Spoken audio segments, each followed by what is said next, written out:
So see, I cut all extras. So this is my, trash.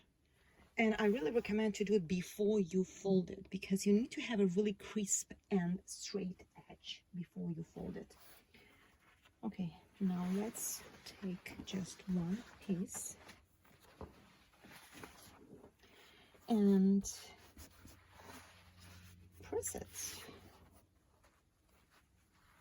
Okay, this is my left side and this is my right side. So once again, I'm going to point it one more time. Let me put it this way. So see, this is my pattern, and these 3 lines. So I apply my interfacing up to this line only. So I interface only this portion. So now what I need to do, I need to fold it once, and then I need to fold it twice. Okay. So see, I need to fold it 2 times, and this way I will create a pattern.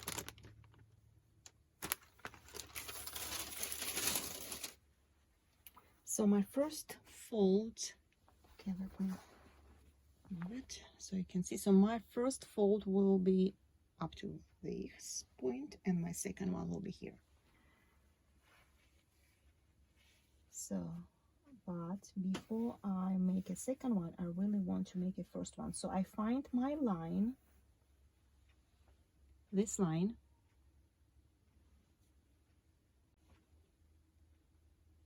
this line, and now what I need to do, I need to press it precisely, having this line being exactly on the fold.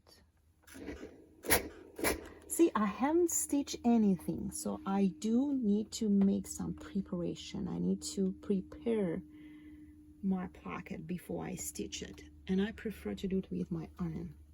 So this is my first one. See, I try to make it precisely following this line.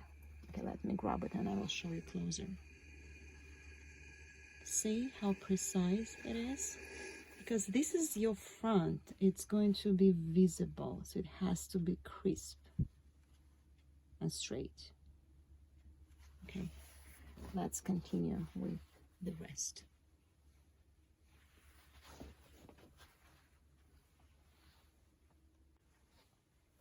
Okay, so let's continue, and I really want to find my line.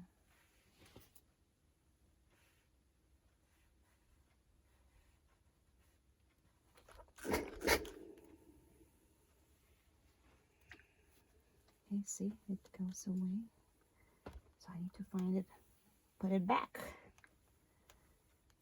Okay, and the last piece, wow, it's kind of hard to move around the camera. Sorry. Okay, this is my first fold. Let me double check my line. Yes, it's nice and straight. Now what I need to do, I need to fold it this way. And what I want to do, I want to align it, since I already cut all access, all interfacing, which was, kind of hanging over the edge. So I already cut it, so that's why I can make it really nice, like so. So I'm kind of like tucking in the fold, but my guideline is the fold line.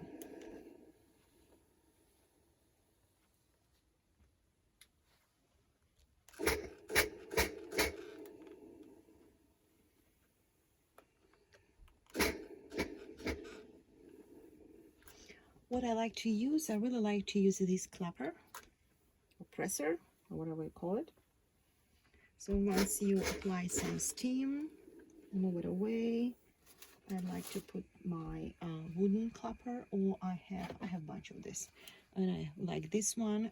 What it does absorb the moisture, and dry out the fabric so it looks more flat. So it's pressing and also it absorbs the moisture. So see how it looks. Okay, I'm going to iron from this side, then I'm going to flip it to the right size and go over with my iron one more time. Well, two of my fronts are ironed. So see, I've done this one and I've done the second one. I'm going to place them together and put it aside because I'm going to stitch them once I interface all my pieces.